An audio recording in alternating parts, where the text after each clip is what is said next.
gentlemen, the biggest name. You're locked into JJ and Alex. With the insight and analysis on the teams you can't live without. Presented by G2G Bars. This is 97.5, the KSL Sports Zone. It's time to get the inside info on BYU with Cougar insider Mitch Harper of KSLSports.com on 97.5, the KSL Sports Zone.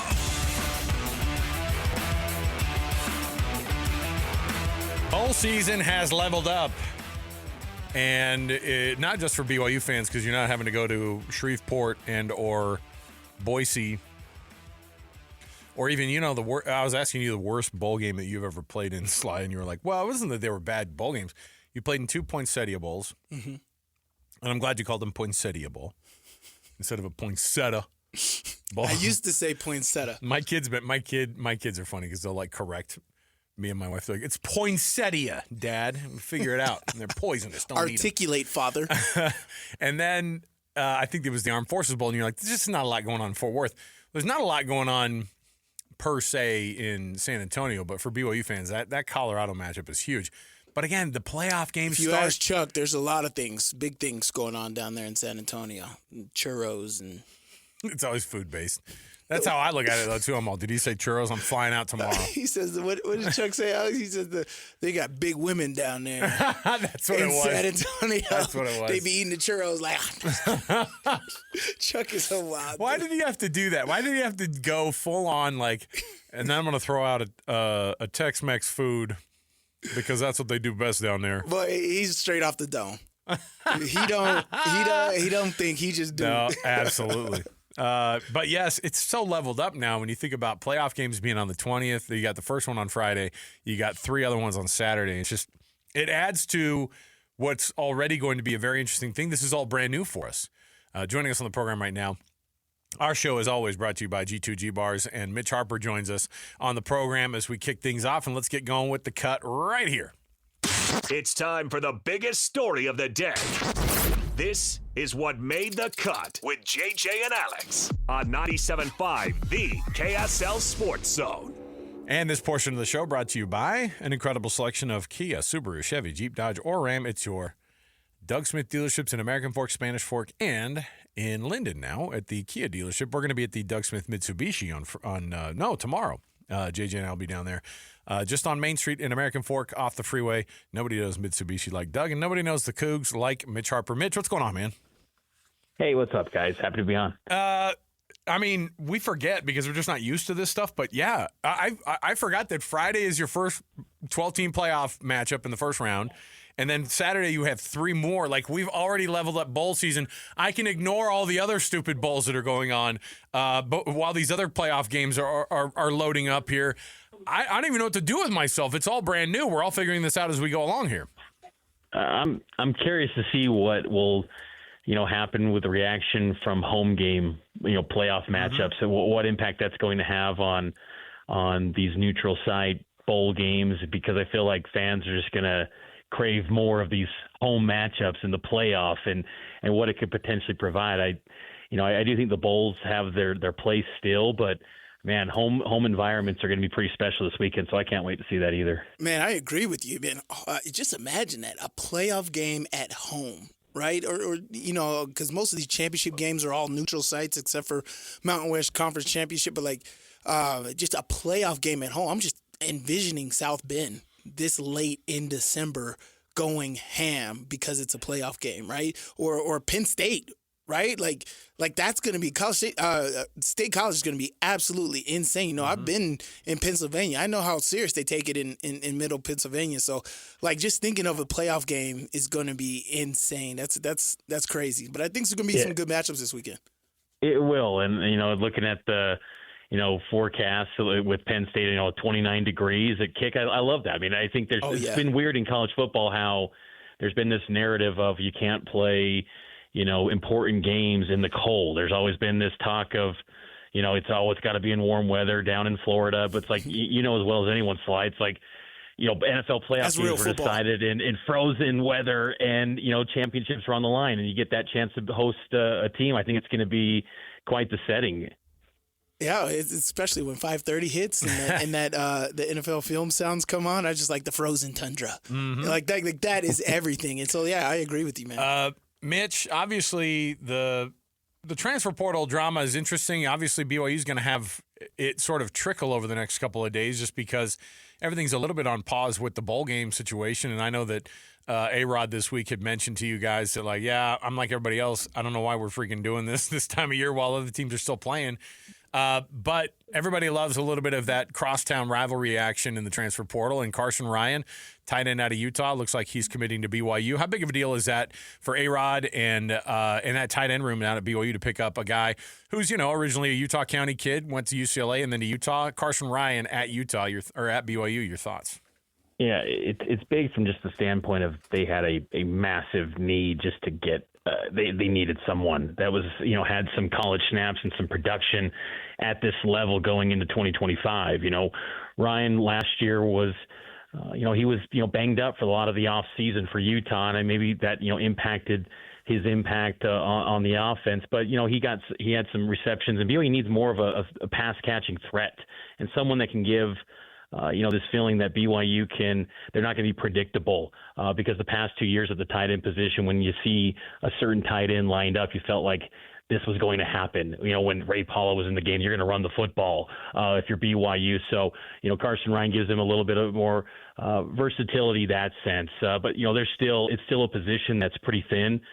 Someone like a Noah Moeaki will be one to watch in the future. He was an American Fork teammate of Carson Ryan. He was a return missionary, redshirted this year.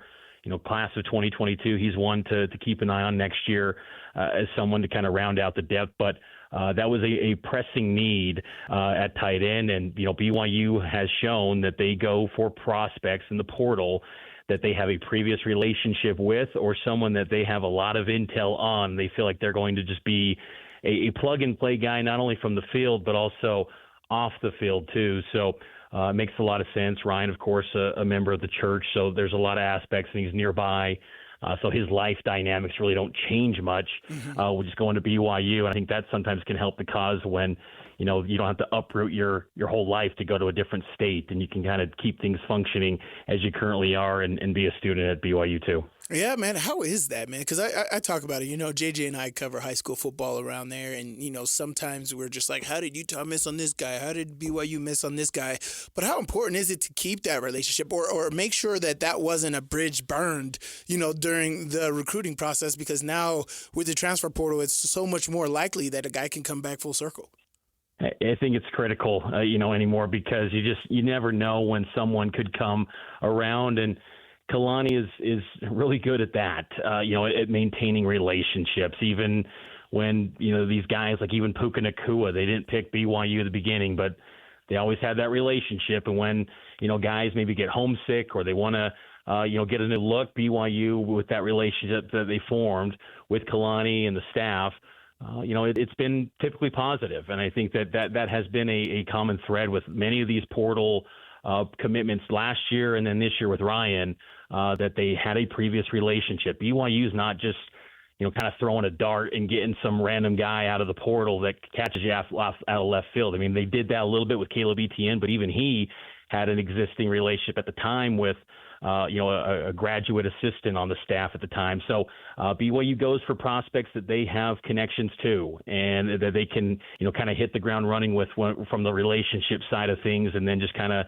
installing the scheme and game plan and playbook to those guys. And but it's working well for Kalani. And, I think that's going to be kind of the how they approach things with the portal moving forward. Mitch, I know that, A-Rod said, hey, look, you never say never about guys in the transfer portal. Like, we're not looking for a quarterback, but if a guy pops up in the transfer portal and he shows interest here and we show interest in them, and then, we'd be dumb to not add guys that we feel like could add to the program. And I think he said maybe they wanted to add some offensive line depth. Obviously, that's a priority. But after that, they were like, yeah, but we got some pretty good spots there. But if you're a BYU fan and somebody who is also covering the team from your perspective, what is it do you think that BYU does need in the offseason in the transfer portal, either on offense or on defense, other than just adding some depth on offense, on the offensive line? Well, the offensive line definitely needs some personnel because they will have some key losses at the offensive tackle position. And I'm putting up a piece right now on players that could really benefit the most from these bowl practices. And they've got some intriguing guys with Jake Griffin, Trevin Osler, some guys that have been around the program for a while, kind of that mold of, just program guys that develop quietly behind the scenes and they take off their sophomore and junior years at BYU, which has been kind of a recipe for success for BYU offensive linemen. But I think that defensive line is a huge pressing need for BYU because you lose your top 5 guys along the defensive line due to graduation, and you need a lot more depth there. Now, they've got some intriguing prospects in the pipeline who Jay Hill have called home run guys, Ephraim Asiata, Kenny Laufonahema out of Springville. There's some talent. Sonny Tuwala, a JUCO transfer who only played 1 year of football before he arrived at BYU. Coaches, compared him a little bit to a Ziggy Ansah type, redshirted this year. There's, players internally that the coaches believe in, but you don't have any proven commodities next year on the roster along the defensive line. So that area needs to be shored up. Cornerback position is going to be an area of need. They lose Mark Collins and Jacob Robinson. They bring back Jonathan Cabea, who's going to be, I think, one of the top nickel guys in that Eddie Heckard, Jacob Robinson role on the defense, but they don't have a veteran. Evan Johnson will come back. He's a guy that had 10.4 100-meter speed. Jaden Dunlap comes back from a mission as a JUCO transfer. But again, still a lot of unknowns, and then they need some, kind of assurances there at that cornerback spot to really just kind of add to the depth. And you got Trey Alexander as well, a former Atlanta native who picked BYU over Georgia Tech. He's a 3-star guy who played sparingly as a freshman this year. So, I think those are some of the top areas of need. But going back to quarterback too, I think that it's kind of like an NFL team when, if you're in the first round, you might not need a quarterback, but man, you just love a prospect. You got to kind of explore that, like the Falcons did last year with Penix. BYU, if they find someone that they really believe in and they could get that guy, you go for that. But there's also that element too of, they're heavily involved in recruiting Ryder Lyons, the 5-star prospect in the 2026 cycle out of Folsom, California. And I know that that's a all hands on deck type of recruitment for him. If they could somehow get him, that kind of clears the deck for 2026 for him to maybe one day be that starter right away as a true freshman. So there's so many moving pieces to that. But, it was interesting that Roderick did note that he has confidence in McKay Hillstead and Trayson Bourget. He kind of gave a vote of confidence to those guys, which is kind of the first time he really laid out that he really, believes in those guys as maybe the future unit in 2025. Has there been we were talking about this yesterday with James Franklin from Penn State and how he's upset at the timing of the portal and between the bowl game and all that. Is there any rumblings of kind of, just crappy timing for the bowl game and the transfer portal and getting quality guys in the portal? Well, the high school signing period moved up to kind of alleviate a little bit of the chaotic nature of the December calendar, because before this was the final weekend before the early signing period this week, and then it would go into the signing period. So they moved that up to the beginning of the month, and that helped just a little bit because now you've got your high school prospects stowed away and signed, sealed, delivered. But it's just tricky because when you look at the portal, I think we tend to forget, and I sometimes do myself with forgetting that these guys are still students, and I guess you got to adhere to an academic calendar and find a way to get these guys enrolled in January. And that's kind of one of the reasons why you have the portal window in December.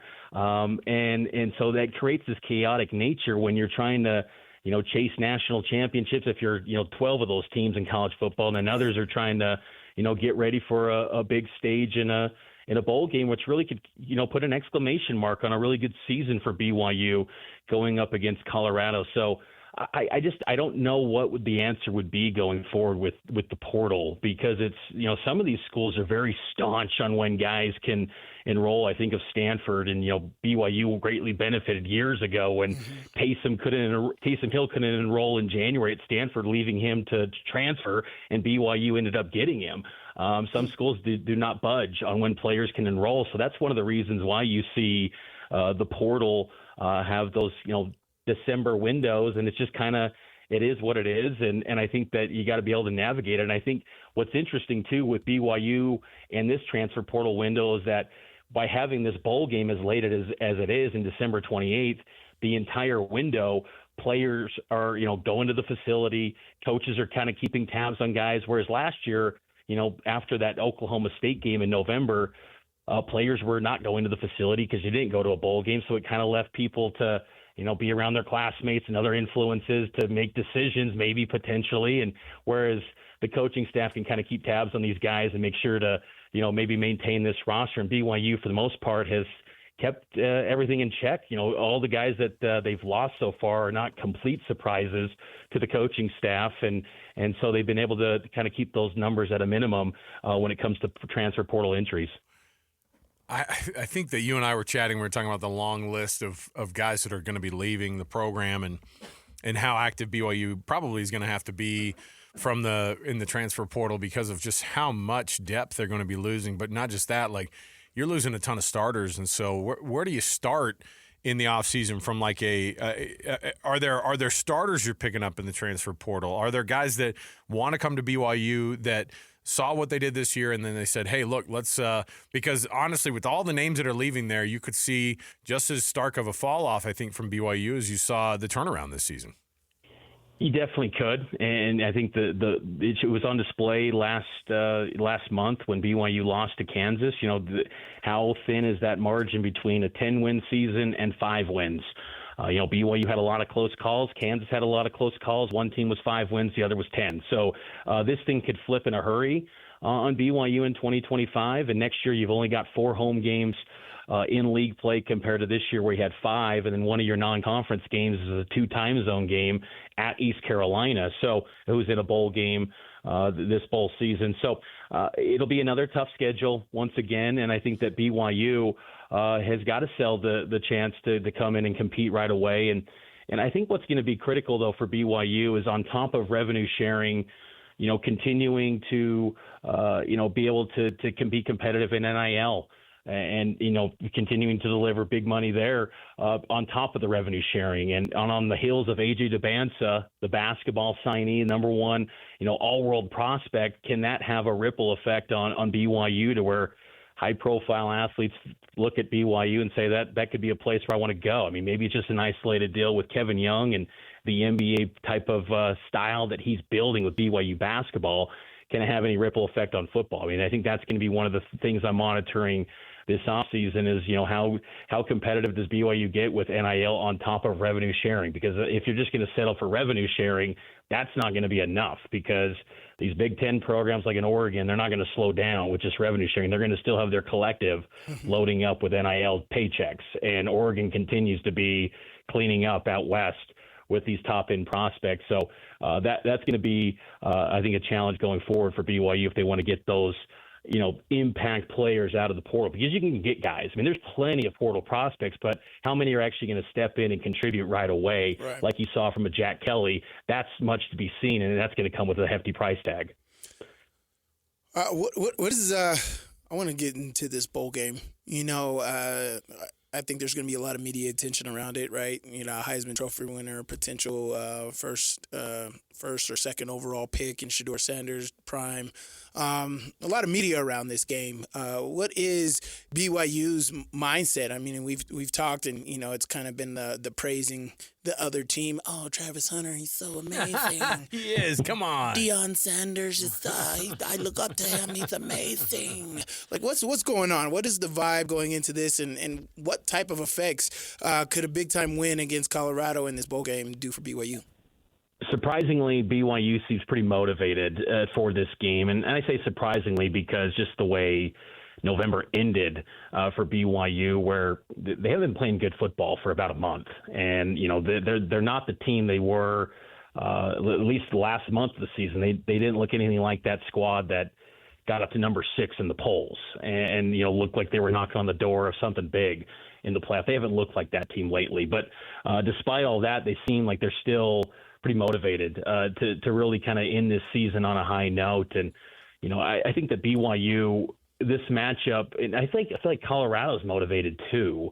I'm still kind of curious to see how much we see Shedeur Sanders and Travis Hunter, but I feel like if they are going to play, like Coach Prime continues to say, I got to imagine they'd play the whole game. I mean, why risk them at all if it's only going to be select possessions or whatnot? But I really want to see how BYU performs their offensive line, because you're going to be down, a couple of offensive tackles in Braden Keim and Isaiah Jota. Waylon Lapuaho, who's been a career interior offensive lineman at guard.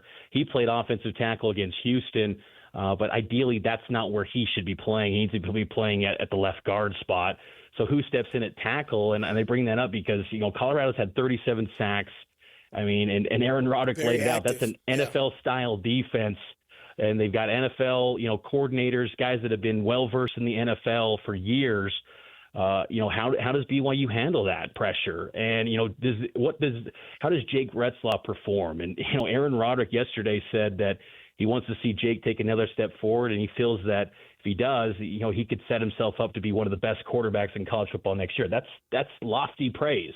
And I got to see that, and I think that's going to be, it'd be a great moment for Jake and this BYU offense if they could look explosive and dynamic and really give some momentum going into next season, because I do believe this game can really kind of, from narrative standpoint, not that that's the end-all be-all, but from a national perception of BYU football, it can really ignite some things for the program going into the offseason. Mitch Harper, he's the BYU insider for KSLSports.com. You can also hear him, of course, on Cougar Sports Saturday on KSL News Radio every Saturday. He and Matt Baiamonte, and we're looking forward to this bowl game. I'm just looking forward to bowl season and BYU playing in a post-Christmas bowl. That's going to be a fun one for us to be able to cover. So, Mitch, we appreciate it, man. We'll chat with you again. You bet, guys. Take care. There you go, Mitch Harper. I like that. Retzlaff potentially having a big onslaught going into next year. I mean, you do so well this year. You got a lot of attention. You're getting all type of interviews and Matt Leinart and Fox and everything. And look, you got a big senior year coming up. You got some guys coming back. You're the leader of the team. You're more and more confident. It could be a big year for him. So if he has a big bowl game, you could also get some good talent in the portal because you got a competent quarterback back there. So, I think this bowl game is huge for Retzlaff. I know that everybody says, "Oh man, Travis Hunter and Shedeur Sanders, they wouldn't miss this for the world." And you're like, don't you see them taking one snap and then shaking each other's hands and walking off the field or something? No. There's a little bit of me that goes, no. How much of it are they? If they do that, I'll be very surprised. Until it actually happens, until kickoff goes down, and then I see, who's actually on the field personnel-wise. And I want to see them playing hard, and I just don't know. There's a lot to lose from an injury standpoint. They're throwing down tons of money on those insurance policies, right, before a game like that, because for sure. You can absolutely. Did Cam Newton say he did that? You could Jake Butt yourself, right, and do the whole go from a first-round prospect to tearing your ACL and being a fourth-round guy. Yeah, Cam Newton said that he signed an insurance deal hours before kickoff. Yeah, you call up Christie's of London or whatever, and get that, or Lloyd's of London, whoever it is that insures crazy athletes like this for a massive premium. It's necessary in a lot of cases, and millions of dollars are on the line if you get hurt. So, all right, we will come back when we do return. We've got tons to jump into, so don't miss any of it. Stay here, 97.5 the KSL Sports Zone. Your home for the best coverage of the Jazz, Utes, and Cougars is right here on The Zone. This is JJ and Alex, presented by G2G Bars on 97.5 the KSL Sports Zone. So Jazz Win Ticket Tuesday right here on 97.5 the KSL Sports Zone. Alex Kirry, Jeremiah Jensen normally with me, but Sly in the seat today, and he's generous. He brought 3 pair of tickets for the Jazz versus the Nuggets coming up on December 30th. That was very nice of you. Yeah. Right out of my sweet tickets. I don't know if they're that good. I will tell you, though, it's a perfect gift for somebody. If you haven't gotten somebody a Christmas present and you win these tickets right now, it's for December 30th at Delta Center against the Denver Nuggets. So Jazz Nuggets at Delta Center December 30th. You win these tickets right now, you can stuff the old stocking. If Santa doesn't do a good enough job, you go, hey, look, I'm gonna throw you a little something extra that Mr. and Mrs. Claus couldn't come up with. I got you. Jazz Ticket Tuesday. Santa's not taking credit for Call this. number 12. No, he can't. He can't. He'd be like, I wasn't thinking the Jazz tickets would be something that people want this year. That's my Santa voice. All right. 801-575-ZONE. That's 801-575-ZONE. 801-575-9663. Call number 12. Jazz Nuggets on December 30th. Let's get those tickets right now. 801-575-ZONE. All right, so I was looking at this article of teams on how each of these teams could win the college football playoff, and I thought, well, that's stupid. Not even close to 12 teams have a shot at winning this thing. Yes, technically, hope springs eternal right now. But do you have, I don't know, Notre Dame winning the whole thing? I'm trying to think of teams who have the least shot to win this national championship. So let's just go from 12 all the way down to 1, okay?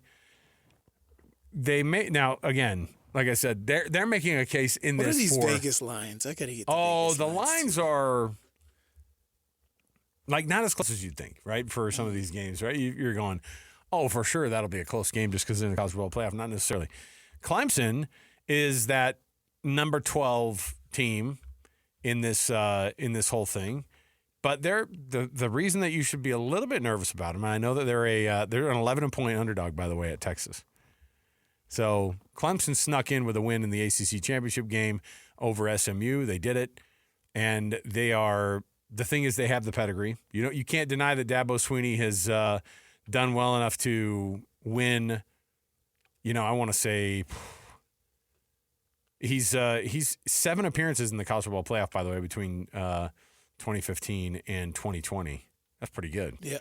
And has managed to pull out, obviously, a lot of wins, and they've got the national championship, of course, that they won with Trevor Lawrence, and he's figured out a couple of things. And I will say they have 0 to lose. Some of these teams who have, honestly, they have nothing to lose. Some of these teams in this college football playoff. There are so many other teams that have tons of pressure on them. And Clemson's not one of them because people aren't thinking about him. And they kind of already look at Dabo Swinney as being, a guy who is, further down the line and far removed from a national championship, and they feel like that's not going to happen. But he's been in these big games before, and there are a couple teams like this in the same category.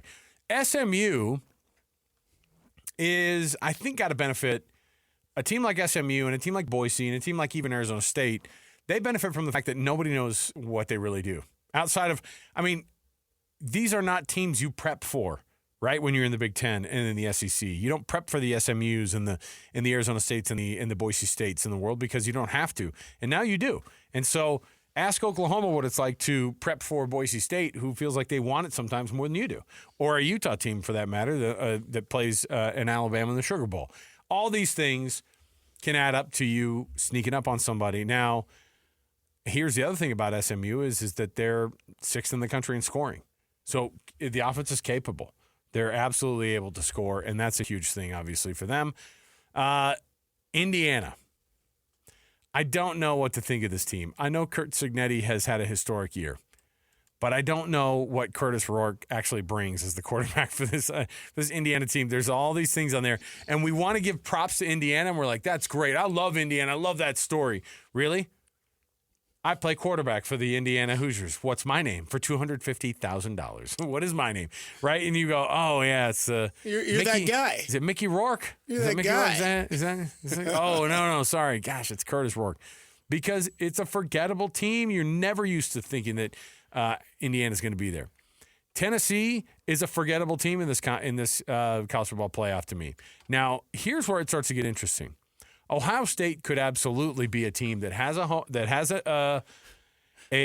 first round game, and they're coming off of that loss to Michigan. Nobody's thinking much about them right now, and somehow I think Ohio State could absolutely sneak up on people and win the national championship. Still, because they have a lot of talent and they've lost a couple bad games, but I'm telling you, they're a really they're a dangerous team. Now, I don't believe in Will Howard. I've told you that from the beginning of the year, but I do think that Ohio State has a bunch of dudes on that team who could absolutely show up. I will never believe in Notre Dame. your 7 seed. I will never believe in these guys. And everyone's like, well, they're under the radar. Notre Dame has never been under the radar, ever. No one ever looks at Notre Dame and goes, well, they're under the radar. No, they don't. They're never under the radar. Notre Dame is your very typical overachieving during the regular season.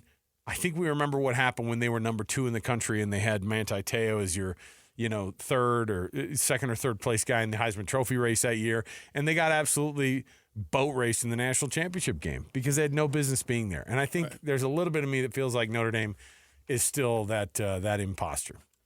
Have I said anybody so far who you feel like really could win the national championship out of those first 12 through 7?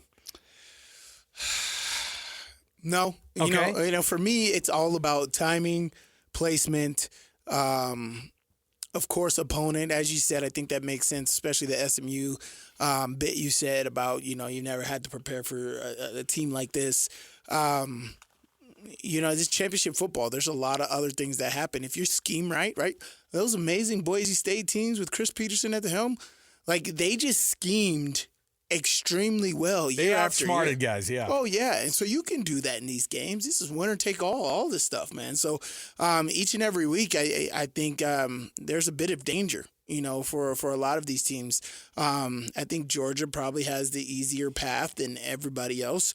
But, Ohio State out of this, they play Oregon next. And I don't know if you can have a week after playing Tennessee, right, and come up to the Rose Bowl and get a victory. So there's that. But for me, I got Georgia with the easiest track to the championship. Georgia's one of those teams that could absolutely not look very. My problem is that who's their quarterback? What's Carson Beck going to be doing? Is he? I just don't. I really don't believe in their quarterbacking, and that's a problem. Well, is it a problem because Georgia wins without it? It's like it doesn't even matter who's at the helm.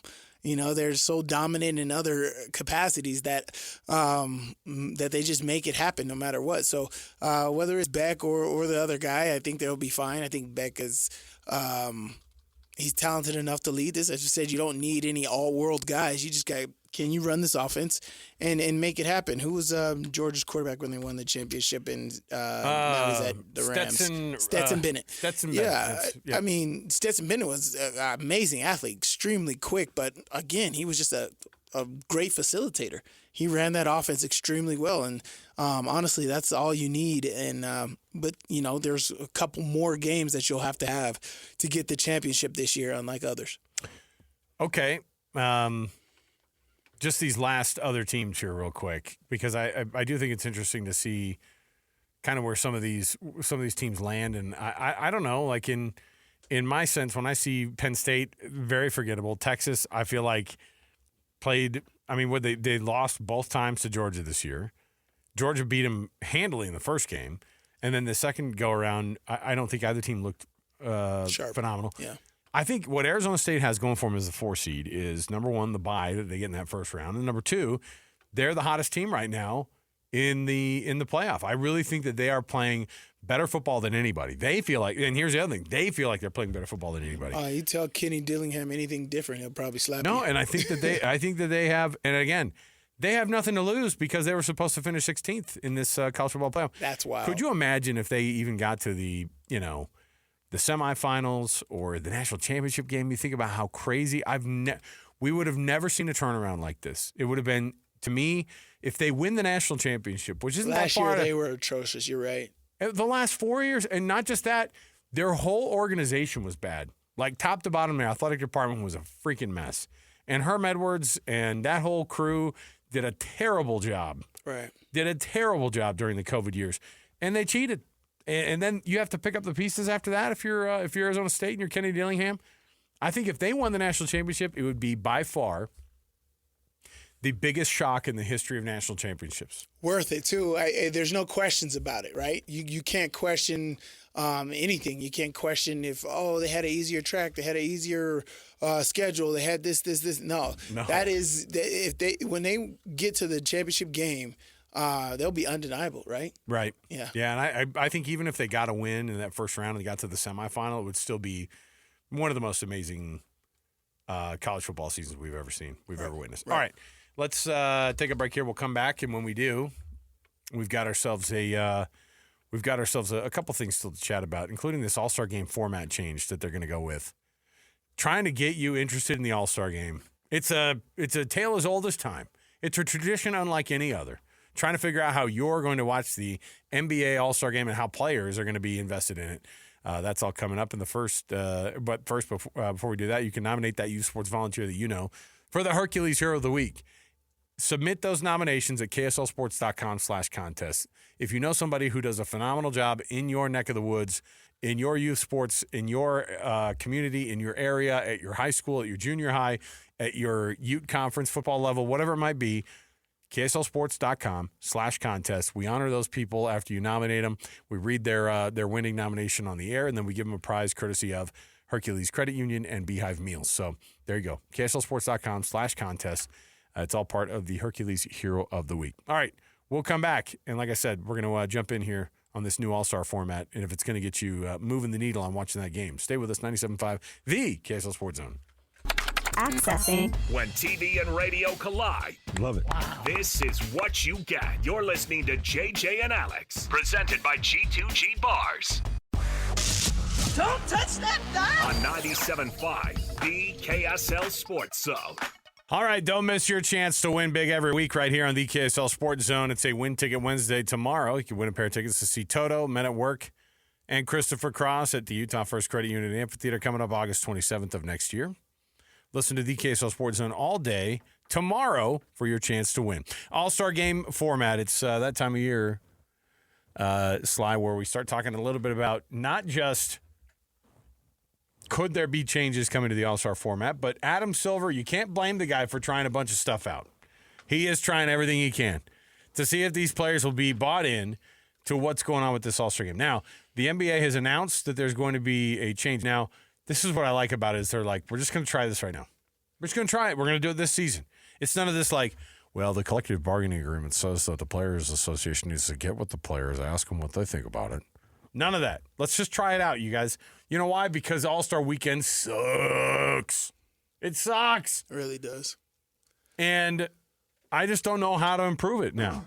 But I will say they're thinking outside the box. What are they going to do? A 4-team, 3-game, 1-night tournament featuring 3 teams of 8 All-Stars apiece, with the 4th team that's going to be fielded by the Rising Stars Challenge first and second year players. So the winning team in all these games will be the first to score to get to 40 points. So just they're running up to 40 points. You know what I like about this? You're not going to see a 197 to 188 East versus West. No one giving 2 craps about this game. Jason Tatum or Cat Towns jacking up threes, getting 60 points. Right, and then loafing it on the way back down the court. It just is so bad to watch. Yeah, it's just like, why are we even playing? And I can expand or understand the frustration from fans and from NBA lovers, right? You know, these are just like the bowl games, right? Like, these are the times where you're expecting great matchups, great football. Some of the best football of the whole season is in the bowl games, or supposedly. That's when it's supposed to happen, right? And same thing. This is the top of the top, right? These are what people literally, if I was playing a video game, I'd trade all these players onto one team so we can get it. But we're able to get that, and these guys are given lackluster, less than YMCA effort. So you tell me, because there's money on the line. The winning team gets $125,000. The losing team, the runner-up, gets $50,000. And then the other 2 teams get $25,000 apiece, I think, for their troubles. So there's money on the line, $125,000. I was saying maybe that they actually have these guys throw in of their own money. Yeah, throw in $50,000 of their own. Well, that right brought there to you by DraftKings or some crap. That would get people to being like, okay, I'm going to take this serious, right? Like guys like LeBron probably wouldn't play. No, I got it now. But those are the guys who's been ruining it. I got it. This is perfect because he's a massive gambler too. Because the captains of the team are Dennis Rodman, Chuck, Shaq, Kenny Smith, and then Candace Parker is going to be the coach or the captain of the. Chuck would love that. That's what I'm saying is that Chuck, Shaq, Kenny, and Candace Parker all need to throw in $50,000 apiece into that pool, and the winner has to. It gets divvied up. I like that because my biggest thing is like you want this thing to be more serious, and you get two of the most unserious people associated with the NBA. They have their own money on it. Yeah, but they're competitors too, and they have their own money on the line. They on top are, of it. but they're still jokesters, man. And then they end up having to be, because they don't want to lose to one another. They really like each other, like as friends, but And at the they same got time, money. Yes. So throw down, have them do it, and at the very least, the pride of them losing that, that bet, so to speak. Or how about Shaq? You just take the initiative. Don't even have Adam Silver get involved in this. Just be like, yo, Candace, you put up 1K. I'll put up another 100K. 1K. Chuck, you can put up 100K. Hey Chuck. I'm gonna get the general insurance in to put some money down on this. I'm gonna get icy hot throw down on this. Look, honestly, here's the thing. Just saying this format out loud, it sounds way better. It just sounds funner. Well, I mean, so if I you hope can that it understand pickup basketball and how it was or how it is, right? Like I'm hoping it has that format, and you get 40 points. You got to get 40 be points. done. Let's go. Yes, that's great. Let's do it. I think it'll be very intense because the fourth quarters of the AllStar games from the last format, those were the most exciting parts of it. Well, it's happening. It's happening February this year, so we're going to check it out. We'll actually see how this works. We'll see if it does work. Yeah. We'll take the break. We'll come back. Steve Bartle, our Ute insider for KSLSports.com, going to join us next. Give us some ideas of what's going on in that transfer portal and all the news coming out of Salt Lake and the Utah Utes. So stay here, 97.5, the KSL Sports Zone.